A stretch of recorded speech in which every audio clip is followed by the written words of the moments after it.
and welcome to LJ News.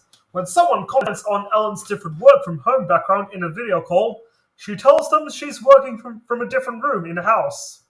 If anyone really knew my house, they would know that I really only had two rooms, the 27-year-old told the feed.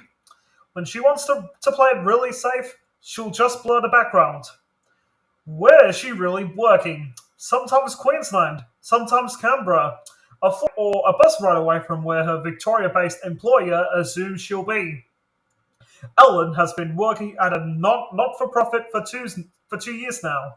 It's a job she started during the pandemic when things were completely online, and she managed it then just fine. So, when her employer mandated hybrid working, a mix of office and remote working, she knew she could make it even more flexible. Ellen is one of a fleet of workers taking secret holidays without telling her boss, called hush trips. Workers continue to do their job, but instead, they might be connected to hotel Wi-Fi and from a sunnier destination while their employer is none the wiser. Some people are even relocating overseas for months at a time and managing to keep it under wraps. Sometimes people WFF work from farm and WFC work from cafe or WFB work from Bali. On TikTok, there are tutorials on how to work around location tracking systems set up by employers and get around geo-block sites. If you're ready to become a digital nomad without your job finding out, here's a tutorial on setting up a travel router for the first time. One creator begins. Does this work on a company-owned laptop? One user replied. Ellen has now taken 5 secret trips and kept quiet about them because she doesn't think they'd be well received by her boss. I had a co-worker who moved to Queensland and she was let go, I think, partially because of it. There was a requirement for her to live in Victoria for work, she said. That's when I sort of stopped talking about where I was working from. But it's something she says a lot of her friends are doing.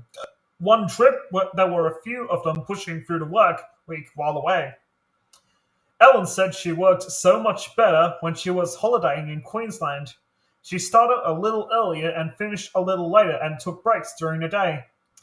I get that they want us to really turn off when we go on holiday and fully enjoy it, but it's really hard to do sometimes, especially for a not-a-profit where the workload is so intense, she said.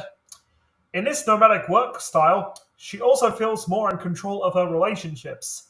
Trying to navigate a long-distance relationship, she said it gave her the opportunity to take lunch breaks with her boyfriend. I think it really matters to workplace culture to have that flexibility and acknowledgement that you've got your own life as well, she said. If you're dreaming of a secret trip, there are a few things you might want to think about first. Emeritus Professor at the University of Sydney, Ron McCallum, is an expert in labour law. He said for starters, workers' compensation might not cover you interstate, let alone overseas, if you aren't there for work. As for employee obligations, he said there's an implied duty in every contract of employment that you act in good faith and fidelity. Compromising security to work somewhere away from your home might be a breach of this, depending on your employer and circumstances. For example, if you're working for the federal government, you can't use Zoom, and you have to use various security protocols, he said. If those security protocols don't operate when you're in another country using the internet, you're breaching your contract of employment. That could get you fired, but of course, it's a matter of degree. Chamberlain's law firm associate lawyer Antonia Tahan, who practices in workplace law, said work-from-home agreements are made to mitigate risks. Employers will try to optimize your remote work setup to look after your health and promote productivity. Ms. Tahan said it's important to note a distinction between working from home and working remotely, with the first usually governed by work-from-home policy. The other is typically not, despite it becoming more commonplace. So, we've seen cases where employees who have been working from home fell down the stairs and they've been able to be covered by workers' comp. But if you fall down the stairs in the cafe, it's going to be up to interpretation as to whether that was the workplace.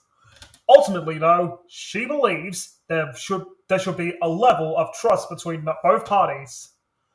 If you're allowed to be working remotely, realistically the job is probably capable of being done anywhere, said Angela Knox, an associate professor of work and organization at the University of Sydney. It can be just as productive, if not more productive, Associate Professor Knox said. If you moved overseas and your boss didn't know for months, you must have been maintaining a good level of performance and productivity if no one knew. Ellen is not her real name.